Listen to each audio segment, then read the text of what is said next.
I just want to know why it looks like I didn't blend my blush at all. What the fuck? Oh my God. I know you know what, at this point though, or no, actually, you know what? I can actually tell where my natural redness has kind of come in, and then this is where like it's blended. I hate rosacea. Anyways, it is what it is. Whatever, we're rolling with it. It's time for our monthly wrap up. So I had a great reading month in February. Every single book that I read, I would recommend. So I'm going to talk about every single book. And I think I had 5 rereads, which I have just been thoroughly enjoying my rereads, but I'm going to save all of those probably for the end because they're books that I have already talked about at length on my channel here because they are all ones that I absolutely love. And also I just realized I don't think I put anything on my lips for today, so let's also do something about that. Also, is this angled down? We're just kind of falling apart today. That was angled down weird. Now at least I have some color on my lips. Maybe it balances out my cheeks a little bit more. Maybe that's also why I thought it looked weird. Anyways, this is already a hot mess. We have The Fake Out by Stephanie Archer. This was the first book that I read this month. I actually read the most of it in January. It was the book that I was buddy reading with my friend Allie. We buddy read a book together pretty much every single month. This was one of her picks, and I loved this book. So this one I've already talked about in my hockey romance recommendation video, but if you didn't watch that, then you can hear the rundown here. So this one follows Rory and Hazel. So this one is a professional, like an NHL fake dating romance. Rory is a hockey player, and Hazel is one of their like physical therapists on the team. She's really passionate about fitness and like creating a space for that. And they actually went to high school together. However, like nothing ever happened with them in the past. Hazel always had this other boyfriend, and they've never actually been together. And when news circulates that Hazel's ex-boyfriend, who is also a hockey player, is now getting traded to their team, she is not happy about it. It did not end well. It was a very, very messy breakup. He is a piece of garbage, and she's just not looking forward to him coming on the team. And Rory is very protective of her. And he's like, you don't have to put up with him. Like, I'll talk to the coaches. You don't have to be his physical therapist. And she's like, no, I need to do this. But then when he shows up and he's kind of like messing with her a little bit, then she ends up calling out to Rory and like pretending like they're dating. And because Rory is absolutely obsessed with Hazel, he's like, yeah, I'm her boyfriend, and jumps right on in with the fake dating thing. And he is more than happy to be Hazel's fake boyfriend because he is hoping one day that her feelings will become real for him, and it ends up being their romance. It's so cute. Like, yes, this cover, I don't normally like cartoon covers because I don't normally like the cutesy kind of like material that then I feel like is often found within. But let me tell you, Rory has a mouth on him. This is still hot. Absolutely loved it. The pacing of their relationship was perfect. I loved Rory. He was just such a sweetheart. He was such like a little golden retriever type dude. And not that Hazel was like a black cat energy. She was more just like cautious about like Rory in general. And it was just so cute. I loved this book. And yeah, definitely would recommend. Next up then, my favorite book of the month. My favorite, which came as a surprise to me because I've never read anything by this author. I hadn't heard anyone really talk about this book, and that is Head in the Game by Rebecca Wraith. I had to buy a physical copy of this because I'm like, I just need to have this on my shelves right now. So this one follows Bryant and, what is Jack? So it's a coach, athlete, age gap romance, and it's a football coach and football player. So Bryant, he is a retired NFL player. He was very successful, and he ends up being recruited by this one university to coach their football team because the dean of this school really, really wants a championship. And he's like, I know that you can get a team to get us that championship. So it's his second year coaching, and he ends up recruiting Jack, this one player from another team, who Jack recently got kicked out of his old school and kicked off of his old team because he ended up sleeping with his coach's daughter, beating up the coach's nephew, and then sending a video to the coach. So yeah, he got kicked out. However, he had his reasons, just let Jack tell you. But anyways, he is very, very, very talented. He's a very good football player, and Bryant sees his potential and also sees that he doesn't really have a lot of other options. No other schools are kind of picking him up, but he knows that he can make it to the NFL, and Jack really wants to make it. He does not really have anything else going for him in his life. He has no like home, no money, no family really. So he's like, yeah, when Bryant approaches him, he ends up going and training under him at this school, and he's like, I'm gonna push you and I'm gonna get you to be at your fullest potential because I know that you have so much inside of you and I know that you can bring a lot to the team. However, then a little attraction starts happening between the two of them, and it also turns into a dom sub dynamic too. Let me tell you, I was a little worried about the pacing of this relationship at first because there is a scene where they kind of like see something on each other, like 20% in, and I was like, no, don't like give into the tension already, especially when this is a like it's a forbidden relationship between a coach and an athlete, and they both know that this relationship like cannot come out. So I'm like, don't already give in. And trust me, they fight it. They fight it for so long. It's a good like slow burner, kind of a little bit. I mean, it's not super, I'd say it's like medium burn, but they do really fight it, and they are fully aware of the consequences of their relationship, and it does have consequences. It's so good. I've been like itching for a good, true forbidden romance, and this just like scratched that itch. I love it. I love it. This could be a favorite of the year of mine. I'm just like, I can't stop thinking about this book and about these two. Next up then, another one that I absolutely loved, and that is Hidden Scars by Andy Jackson. So clearly I'm still very much in my hockey era. I don't think I'm going anywhere. I literally stayed up late the other night to watch the Devils game. Like, I'm in deep now in like my hockey era. Like, it's transformed from just like casually watching to now me like getting Matt Rempe edits on TikTok because I'm so obsessed with him and his day. He's played like what, 6 games, and he's gotten in like 5 fights. Him with the black eyes the other night too. Again, who are they playing? It was the game Wednesday night. Who were the Rangers playing? I don't even know. But he had like 2 black eyes. At that one, oh my God, I'm so down bad. I'm so down bad. And I just want all the hockey romances. So anyways, Hidden Scars though. Oh, what are their names? I forgot their names. Kind of like hate to love, roommates, forced proximity, teammates, hockey romance. So our 2 heroes in this one, is it Jamie? Why does that sound right? I feel like it's Jamie and Preston, but is that actually right? Jeremy! I was so close. Jeremy is a hockey player at this school. It's a college hockey one. And he loves hockey, but it's not his entire life. So like he likes it. He takes it like as seriously as it kind of needs to be. But when Preston comes in on this team, he is like a star player. And even the coach is kind of like, what are you kind of doing at our program here? All of the guys are kind of like, what are you doing here? And when Preston walks in, he's got his strict eating down. He's got a really strict workout routine and practice. He's not messing around. He's not there to make friends. You guys need to kind of get up to my standards a little bit. And Jeremy and the other guys are just like really put off by Preston and like how serious he is and like how he's really not trying to like interact with any of them. And then with Jeremy being his roommate, like the 2 of them, they just like don't really mesh that well. And Preston comes from a very wealthy background. He's the son of a very famous plastic surgeon. I will not get into any more backstory with Preston. I do think that you just need to kind of read it. I didn't really know what I was getting into with it. And I mean, obviously look up triggers, but I kind of liked just unfolding that organically and kind of seeing why he is the way that he is. And eventually Jeremy kind of like tries to keep bringing Preston in the loop, and he starts to realize like maybe something's like not quite right with Preston. It tries to be like a comfort for him, and then he also finds himself attracted to him, and Preston's also attracted to Jeremy. And then it kind of turns into a bit of them like blowing off steam, or more like Preston blowing off steam on Jeremy, but like Jeremy's more than happy to take it. And then it ends up developing into more, obviously. This is darker than I was expecting. I was warned that it was dark, but it's not dark necessarily between the characters. It's a lot of like what Preston's going through. So definitely, like I said, heed your triggers with this one, but I really, really enjoyed this one. I loved the romance between the 2 of them. I really loved Preston's character. I loved Jeremy's character.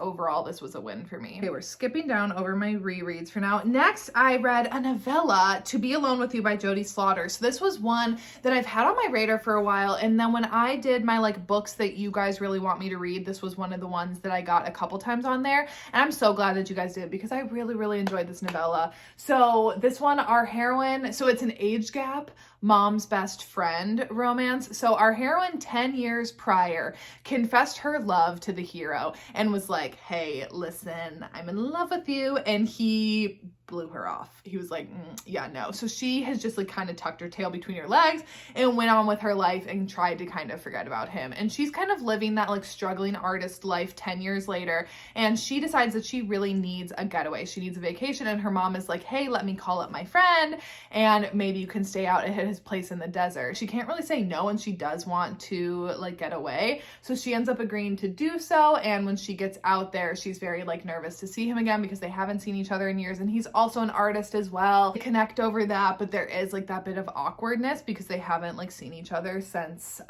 she confessed her feelings for him.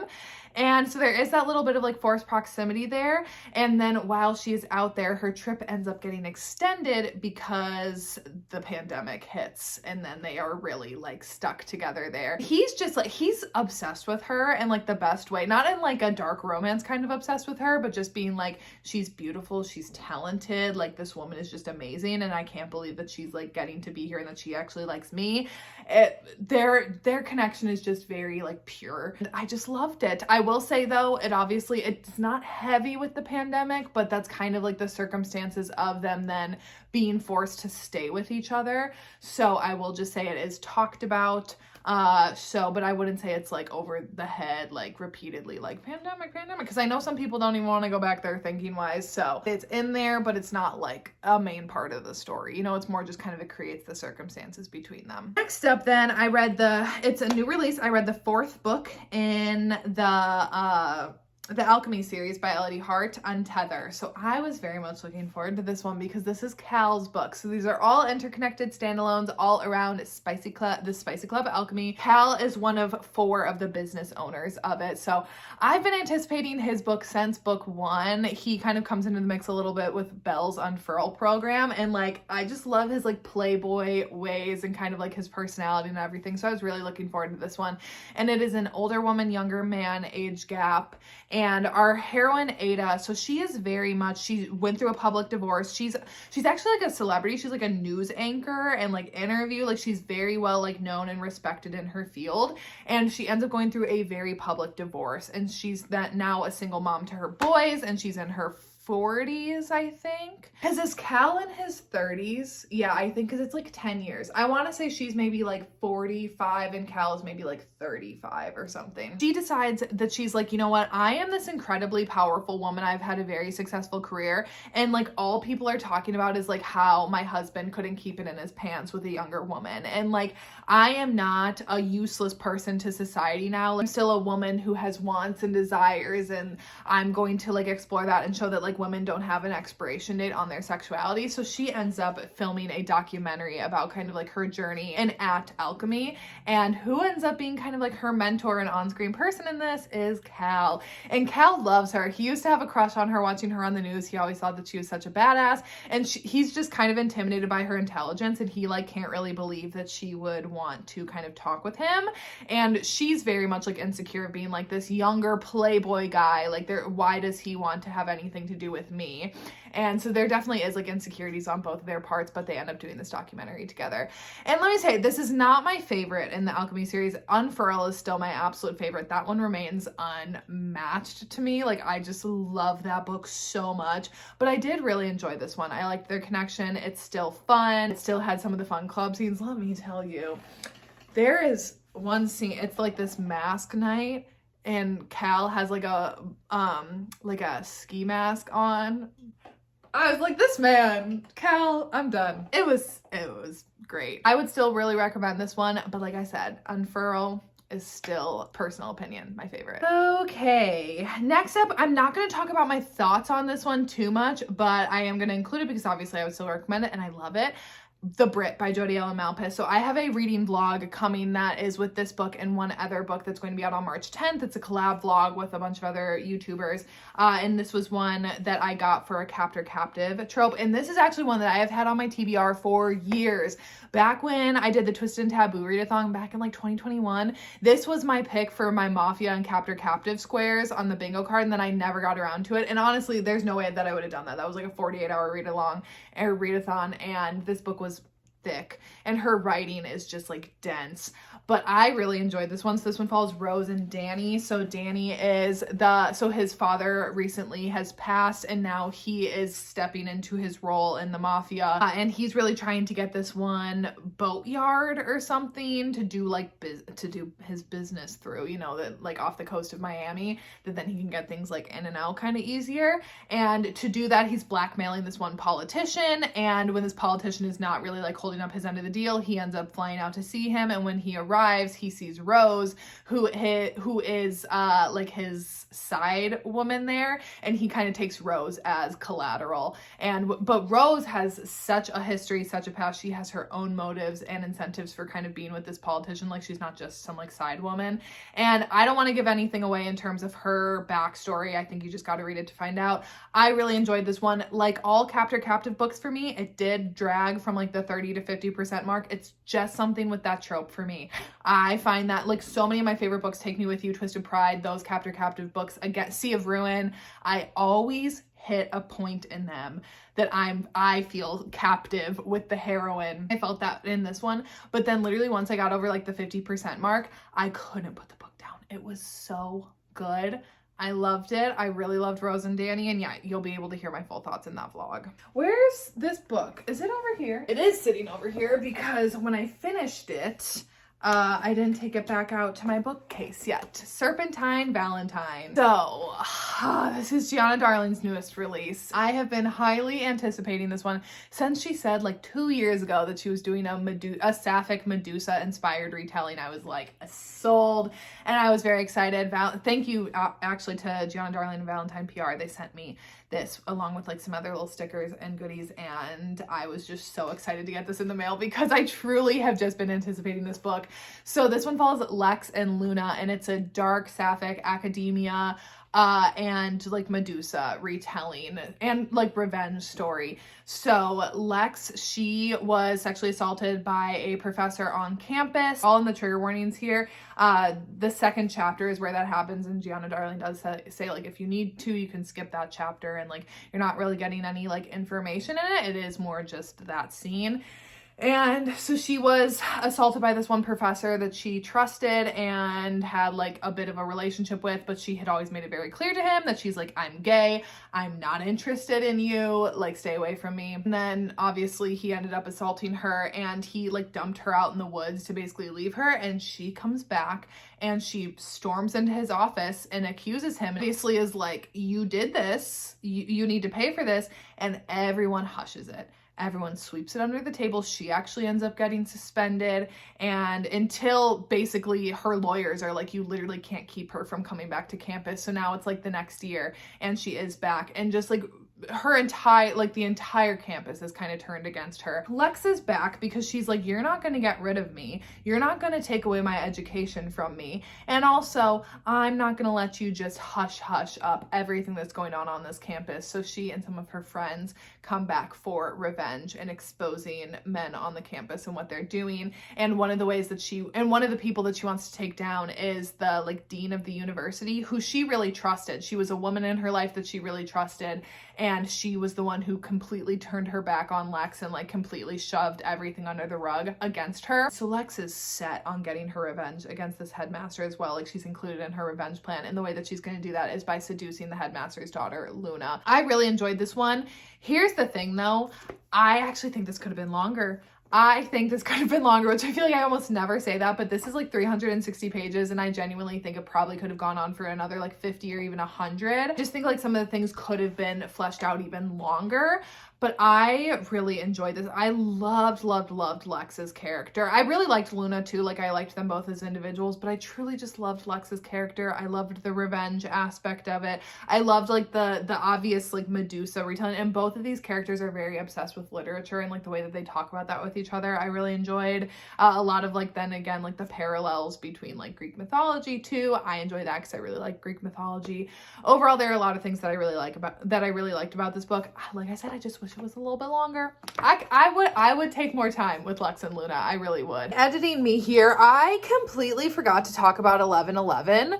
I don't know why in my journal I just like skipped over that one. I think it was because it was mixed in between all the Kamur Chronicle books, which I'll talk about at the end of this video because it's all of my rereads. And I think I just kind of like skipped over that one and didn't realize it. So 11:11 by Michaelia Smelter. I also read this book this month. And here's the thing. Does it surpass Sweet Dandelion? No, but I don't think many books can surpass Sweet Dandelion for me, but I did enjoy it. So this one follows Reed and Vanessa, and it is an age gap. Vanessa is 32 and Reed is 22, and it is kind of also like his dad romance as well, but like that plot is not really like that vital to the story. Very small town, I will say. I did not realize that it was so small town, and it's very small town vibes. So Vanessa recently is divorced, and she just randomly decides to up and move herself across the country for a brand new start. And when she arrives in this small town, she gets this like dilapidated type building that she is not only renovating for an art store, but then also to live in. She's really trying to push herself to kind of take herself out of her box. And so one night she decides to go out to a bar to see if she can just kind of like flirt, see some people, you know, whatever. And she ends up meeting Reed out at the bar, and they end up having a one night stand. And she's pretty clear that she's not looking for anything serious. However, Reed definitely doesn't leave her mind when she's done, and Vanessa definitely doesn't leave Reed's mind either. But then like a month or two later, she finds herself on a date with his dad unknowingly, and it ends up being Reed and Vanessa's romance. So I did really enjoy this one. I will say definitely like if you're weirded out by like Credence or like Birthday Girl or Praise, you know, or The Doctor, the ones where they like date both the father and the son and like sleep with both the father and the son. She doesn't do any of that with the dad. They literally go on like half a date pretty much. So like if you didn't like that, then give this one a go. But then if you did like that dynamic, I will just say like that's not super like a huge part of this story like some of the other ones are. But I thought Reed was just such a sweetheart. Also him and Vanessa, like their one night stand was so hot. Yeah, it was a good time. Like I said though, it's not my favorite by Michaelia Smelter, but I did enjoy it. That was my last regular read that I read this month, because like I said, I did have 5 rereads because I've been on quite a roll with audiobooks. And in case if you haven't heard me say recently, I have mostly been using audiobooks to reread old favorites because I do have a hard time just hearing information and not like having a visual and like processing it and like paying attention with it. So audiobooks are not the best format for me for new stories, but they're great for me rereading old favorites that I've been dying to revisit, but obviously don't want to take the time to physically read. So, and also I've been doing a lot of packing because I am moving at the end of this month. So I have reread the first 5 books in the Kamur Chronicles by Cora Riley. These are all on my Hoopla, and I have had quite the binge. I'm currently listening to book 6, and genuinely, one of these books in here is like one of my all-time favorite books. Like I would put it in probably like top 20 books of all time. Like I would put this series in probably like my top 20 series of all time. Like I just genuinely love these books so much. They're all mafia. So I have talked about these. I read these originally back, I think now like 3 years ago at this point. So it's been really fun revisiting them. I've definitely talked about these all in like other videos. So honestly, I'm going to give the descriptions for each of them. Hi, Bubby. But if you've already heard me talk about these a bunch and you're like, I don't need to hear you talk about them again, then I don't have any other books to talk about at the end of this wrap up. So in case if you didn't know, to Cora Riley's, her Kamur Chronicles and her Born in Blood Chronicles are interconnected. I have an entire guide to Cora Riley's Mafia universe. This was before the Sins of the Father series came out, but because the Sins of the Fathers is 2nd gen, like none of those are like, you need to like bump those in order of any of the Bound by Blood. So I'm not going to go in depth in like what order you should read them. I'll link that video below. So if you want to look at that, you can check it out. First up, we have Twisted Loyalties, which honestly, I think this might be my 2nd favorite of the series. I don't know. Because the first 4, I gave those all, like those are all just like God tier books for me. But Twisted Loyalties follows Fabiano and Leona. So Fabiano is actually the son of the Chicago Mafia, like consigliere, whatever that title is, high ranking in the Chicago Mafia. But when his 3 daughters, their books are all in the Born in Blood Chronicles, and you see Fabiano in that series, when his father, like all of his 3 daughters, the things kind of go down with them, he's like, it must just be like my wife's bloodline. So he's like, Fabiano, you're not worth shit. I'm gonna kill you. He literally has one of his men kill Fabiano and like send him off. But the man can't do that because Fabiano's 14 years old. So he's like, I'm not gonna kill a kid. So he drops Fabiano off, and that's where we pick up in this one, is you just see Fabiano for like a chapter of him being dropped off and abandoned and cut off from everything that he's ever known. So he ends up finding his way to Las Vegas. And then when we pick up in like the present day of this book, he is the enforcer for the Las Vegas Kamur, which is their mafia out there. And he's really found a found family with the Falcone brothers, who the rest of the book follow. And Leona recently moves to Las Vegas to move in with her father because she does not really have any money anywhere to go. Her mother is an addict and can't like support her or help take care of her. And Leona's like 19, I think, but she really wants to go to college, but she has no money for that. So she moves out to Las Vegas because she doesn't really know what else to do. And when she gets there, she finds out that her father is also an addict. He's a gambler, and he like isn't really able to help her at all. So she ends up getting a job at a local fighting rink or arena / bar that the Kamur owns. And that's where she meets Fabiano. She actually meets him. He's driving home one day and he's like, what are you doing in our territory? You look new. And he ends up picking her up, and she has no idea about the mafia, no idea about what any of this is going on. And it ends up being their romance. But this one, it's fun because Leona, like I said, she's an outsider in the mafia. She has like no family ties to it. And it's a no-no for her to like kind of get involved and for Fabiano to want her. And also Fabiano's loyalties are then tested because Remo, the boss of the Kamur, is like, women are not like, no, you're just not allowed because you will always choose her over your brothers. And like, that's just not allowed here. Like, love can't exist here. Remo does not love women, but just wait for his book.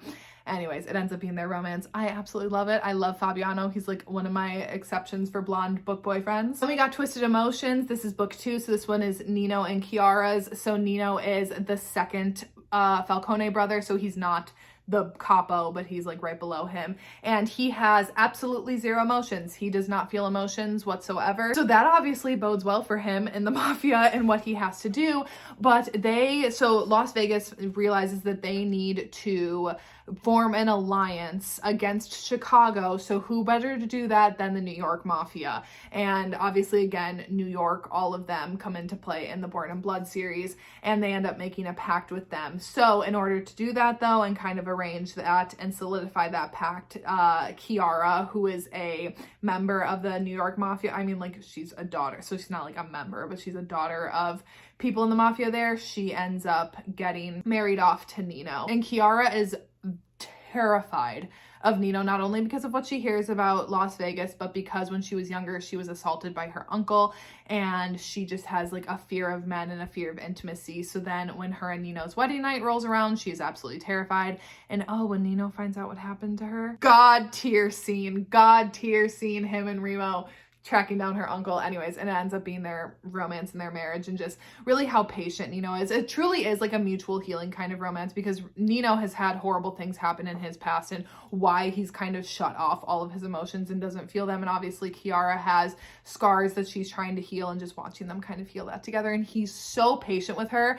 And it's just very interesting being in his head because of how he talks and thinks, and how he always just looks at things from a completely logical standpoint rather than from any sort of like emotional standpoint. But then watching him start to maybe kind of like show cracks, it's so good. This is, again, God tier book. Then my favorite of them all, Twisted Pride. This is Remo and Serafina. So Remo is the capo of the Las Vegas mafia, and to take revenge on Chicago, he ends up kidnapping Serafina, who is the niece of the Chicago mafia boss, on her wedding day, and he ends up stealing her, and it is a captor-captive romance. And Serafina, oh, she's a very, very strong woman. She has a very strong backbone, and she has a lot of pride, and she is not going to just kneel to Remo whatsoever. And he is just challenged by her. He's unhinged. Remo is unhinged. And when he kind of like sees that Serafina is not what he was kind of expecting, like he thought that he would kidnap this kind of like princess, and that she'd like just bow to him and like be scared and terrified and kind of do whatever, when he sees that she's going to push back on him, he loves that, and he eats that up, and he loves the challenge of it all. But obviously with her being his captive, that comes into the mix. I don't want to say anything more, because truly this book is just like the best ride ever. I loved it even more on my reread, and just these two truly are so unmatched. This literally is like top 10 book for me ever. I love it. Twisted Bonds is Nino and Kiara's second book in the story. I don't really want to get into like plot things in this one at all because it does kind of just it's not like a cliffhanger that Twisted Emotions leaves off on. It's just that you know that they both still have quite a long way to go, and there is just some other like family stuff coming into the dynamics. Again, I really love this one. I love just the continuation of Nino and Kiara's relationship. Most of all, I love the setup of Savio and Adamo, which are the two younger brothers. I really love all of the groundwork that this one kind of lays, but then I kind of feel like Adamo's falls flat on, but I am listening to that one, so I'm interested to see what I'll think about it on the reread. And then Twisted Hearts. So I think Twisted Cravings is everyone's least favorite, which is the last book, which is Adamo's book, but a lot of people don't like Twisted Hearts because they don't like Savio, and I get it. I do get it. He's a pig. He just is, but there's something about him that is just endearing that I can't help but like. And so this one, so it's Savio and Gemma's story. So he's the third brother, and he loves his man-whoring ways, and he like doesn't have any desire to settle down. However, this one's kind of interesting because we follow Savio and Gemma over a few different ages in their lifetime, because Gemma is the younger sister of one of Savio's best friends, Diego. So it is also a brother's best friend romance. And Gemma, just since she was young, like since I think she was like 12 or something, she has been in love with Savio, and she loves to fight, and she wants to learn how to cage fight, and she comes from one of the very like conservative Kamur families where like they kind of like still abide by like those old school kind of mafia Italian traditions. And so she is like, they're like, you're gonna save your first kiss for your wedding day. She wears very conservative clothes, but she wants to like learn how to fight, and Savio ends up teaching her that. And as she grows up, she knows that Savio is what she wants. And when her dad starts looking around for suitors, she's like, please, like, see if Savio's interested. And like I said, he has no interest in settling down. However, then when Gemma gets to be promised to another, then Savio realizes like, wait, I can't let Gemma be with someone else. Like, she's mine. I don't want to settle down, but like, if that's what I have to do to get Gemma, then that's what I'm gonna do. Here's the thing about this one that a lot of people don't like. So even when they get engaged and stuff, Savio's still messing around, and it's a lot of the book that he's still messing around, because like obviously their marriage takes a long time to come to fruition because you like going through these years over their lives.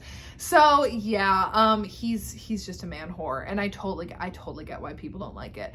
Personally though, there's just something, I think I'm like Gemma, there's just something about him that's endearing to me, and I really love it. So anyways, yeah, I've been rereading all of those, and it's been the best time ever. So I am listening to Twisted Cravings right now, which I've been the most interested to reread that one just to see if my opinion changed, because that was one that I was the most anticipating, because Adamo was like my favorite brother besides Remo, especially like with all of the groundwork that was being laid in these other books, and then I felt a little let down by it. So I'm interested to see if like that's gonna change it all for me on the reread. Otherwise, if anything, the reread on all of these has just once again still solidified that these are just some of my all-time favorite books. So anyways, that is it for today's video. I don't know what I have coming up I need to get my schedule figured out. I don't really know what I have coming up, honestly. I have a bachelorette trip, and then I'm also going to be moving, so there might be you might only be getting one video a week coming up here, but if I can get 2 out to you guys, I will. But anyways, that is it for today's video, and I will see you when I see you.